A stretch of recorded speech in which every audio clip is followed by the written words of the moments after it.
In this video, we're going to tie a knot called the Baja loop knot. This is a non-slip loop knot that you can tie with extremely heavy monofilament. So you can tie this up to 100 pounds. So it's really good for large game fish, tarpon, saltwater applications, muskie, things like that. And you'll know that you tied this knot correctly when you get this tag end to stand 90 degrees off of the standing line. So this is also known as a perfection loop too, but it's just used in a different way to tie your fly on rather than tying a loop in the back of your leader or something like that. So a lot of people call this the Baja knot, so we'll just run with that.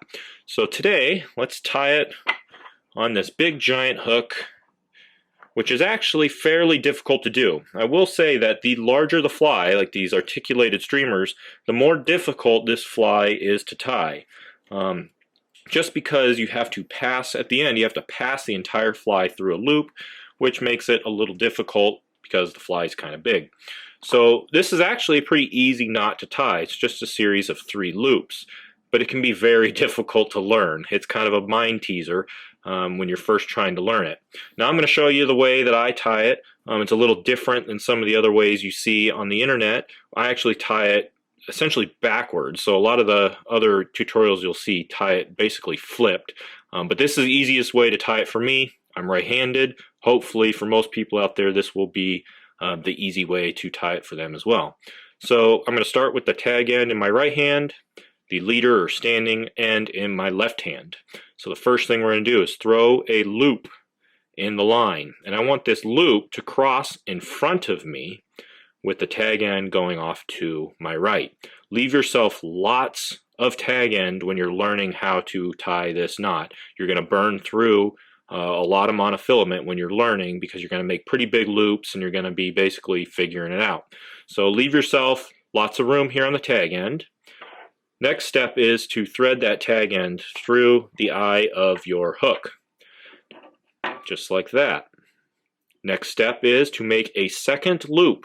This loop will go behind the first loop, then pinch it between your thumb and your index finger there. And basically we have our first loop, which is in front, second loop, which is in back. This will allow the fly to hang away from you. Remember how I was saying I tied a little different? A lot of the other tutorials you'll see out there, they actually have the initial step cross on the back, then they have all these loops come towards them, which means your fly is always in front of you. For me, this is the easiest way, and it's a lot easier. I haven't really been able to even figure out how to tie it the backwards way since I'm right-handed. Next thing to do is to make a third loop. This loop can be the same size if you want it to be as all the others, but I like to make it smaller just because you don't need to pass anything through it or over it. So what we're going to do is we're going to take this third loop and we're going to go in between the first and the second. Just go in between them, just split them, just like that. A lot of tutorials you see, they leave it the same size. No reason for that. Pull it down smaller, get it out of the way. That way you don't get your loops confused and go through or under that loop because you don't need to go through or under that third loop. Only this first loop. So last step is to go through this first loop that we made. Now, remember how I said bigger the hook, bigger the fly, harder this is going to be?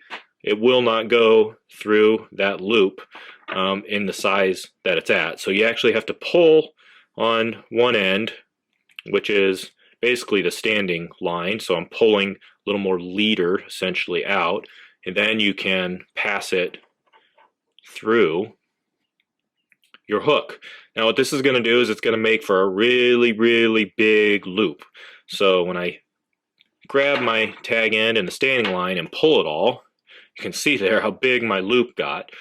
We can fix this, so just don't pull it too tight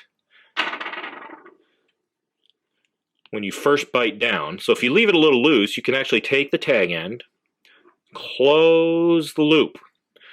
This loop or this knot will slip one way before you really bite down. It won't slip the other way. So if I pull on this standing line here and bite down on it, it's not going to slip. It's going to bite down and it will be permanent.